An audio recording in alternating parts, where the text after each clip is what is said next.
Tumama na po ang Bagyong Pablo sa lupa at ngayon nananalasa na sa ilang bahagi ng Visayas at Mindanao. Sa Davao Oriental kung saan naglandfall ang bagyo kaninang umaga, malalakas na alon na ang dala ng Bagyong Pablo. Pwersahan na ang pinalikas sa mga residente na malapit sa dalampasigan para makaiwas sa sakuna.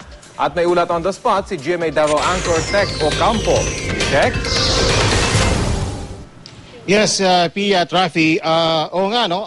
Nagsilikas na nga ilang mga residente sa Tarragona, Davao Oriental, lalo na dito sa mga coastal areas dahil na rin sa hatid na malakas na hangin at alon sa hatid ng Bagyong Pablo.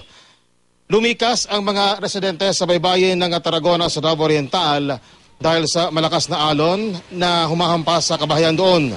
Apektado ang Barangay Central at Barangay Jubilyar. Agad naman nagpatupad ng forced evacuation ang lokal na pamahalaan sa naturang munisipyo.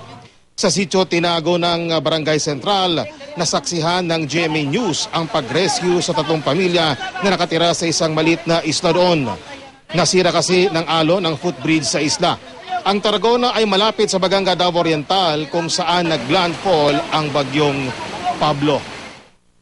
Sa ngayon, Rafi, nakatira itong ilang mga residente sa 2 barangay doon mismo sa kanilang mga multipurpose gym. Rafi? Tech, ilan na yung mga naapektuhan o nag-evacuate dahil dyan sa Bagyong si Pablo dyan sa Davao? Come again, Rafi, medyo mahina pasok, yes? Ilan na yung nag-evacuate, Tech, dyan sa Davao at kailan sila inaasa makakabalik sa kanilang mga kabahayan? Dito sa Davao, wala pa tayong napabalita na nag-evacuate dito mismo sa Davao City. Doon sa may Tarragona, Davao Oriental, inaalam pa natin ng kabuang numbers ng mga nag-evacuate. No? Pero meron tayong nakuha doon sa may Surigao, more or less 4,000 plus na. Pero dito sa may Tarragona, hindi pa tayo hindi pa tayo nakakuha ng exact number. Pero ayon sa ating correspondent doon na si LJ Lindaan, medyo marami-rami na rin ang numbers. Tumatakbo ito sa daan-daang mga evacuees doon sa Tarragona. At Tech, nabanggit mo kanina na may forced evacuation na tulad nung nasaksihan ng inyong team dyan na nilikas sa kasagsagan ng gabi. May mga ganyang sitwasyon pa bang ibang na-cover yung GMA Davao natin dyan?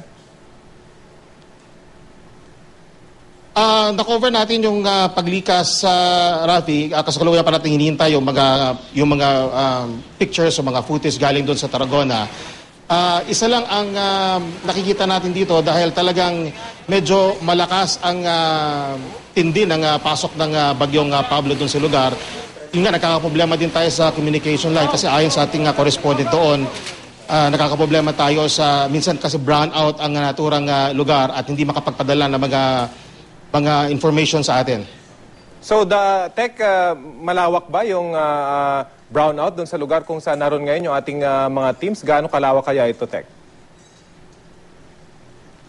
Buong Tarragona at Rafi, sa lahing nakuha nating information, may mga areas doon na may kuryente pero sa ngayon wala pa tayong update kung naibalik na ba sa normal ang supply ng kuryente sa Tarragona.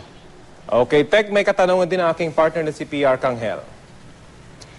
Tech, magandang tanghali sa inyo dyan. No? Gusto ko lang sanang linawin. No? Itong lugar ng Tarragona, kapag ilalarawan ba ito, malaking bahagi ba nito ay talagang nasa baybayin o yung buong lugar talaga nakapwesto talaga dun sa baybayin kaya talagang sila yung labis na naapektuhan ng bagyo? Nasa baybayin ito, malaking bahagi nito, Pia, nasa baybayin. Malapit lang ito sa Baganga, Davao Oriental. Ito kasing area na ito, coastal area ito, no? Hanggang dun sa area ng Baganga. So kaya dito matindi ang tama ng Bagyong Pablo.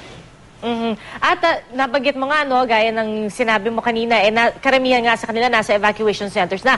So yung sitwasyon naman doon sa evacuation center, bago pa dumating yung mga evacuees, handa naman sila, meron ng mga relief goods o meron pa ba silang mga gamit na kailangan pa sa ngayon?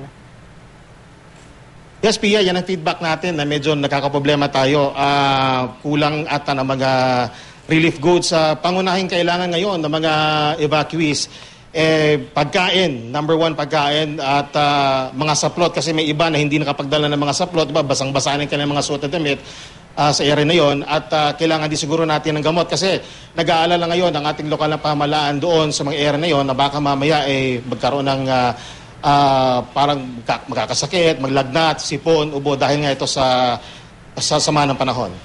So siguro, Tek, kasi marami rin no, doon sa mga kababayan natin na malayo man sa Tarragona, no, ay gusto rin magpadala ng tulong. Ano kaya pinakamainam? Dediretso ba sa lokal na pamahalaan para sa pakikipag-ugnayan para makapagpadala ng relief goods? Yes, Pia, pwede rin tayo makapag-ugnayan sa lokal na pamahalaan. Pero sa ngayon, dito sa Davao City, nandito ngayon ang GMA Kapuso Foundation, nakikipag-coordinate na tayo doon sa lokal na pamahalaan at sa area kung paano natin madadala itong ating mga piniprepare dito ng mga relief goods sa area.